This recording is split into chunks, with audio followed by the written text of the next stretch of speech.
16 से 30 की उम्र वाले इस कहानी को ध्यान से सुनना।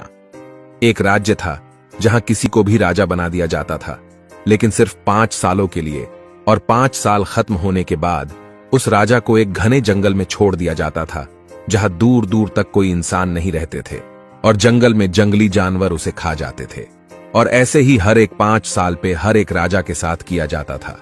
जो भी लोग राजा बनते थे वह अपनी जिंदगी में खूब ऐशो आराम करते थे और इतना खो जाते थे कि वे भूल जाते थे कि उनके साथ 5 साल बाद क्या होने वाला है। जैसे जैसे साल बीतने लगते थे उन्हें आखिर में डर लगने लगता था।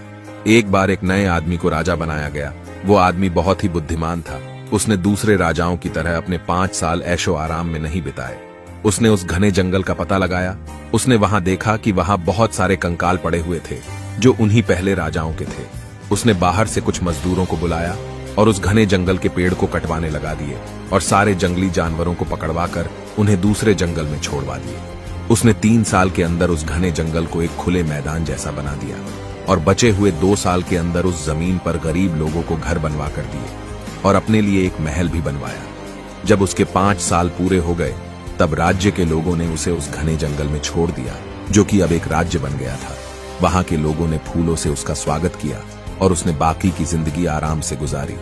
मोरल ऑफ दी स्टोरी, ये जो हमारे 20 से 25 की एज होती है, हमें इसे मेहनत और स्किल्स को डेवलप करने में इन्वेस्ट करनी चाहिए।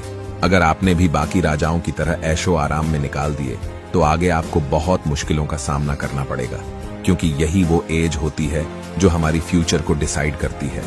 इसलिए इसे वेस्ट नहीं इन्वेस्ट करो। वीडियो पसंद आई तो अपने दोस्तों के साथ शेयर करो और ऐसे और वीडियोस के लिए मुझे फॉलो करो।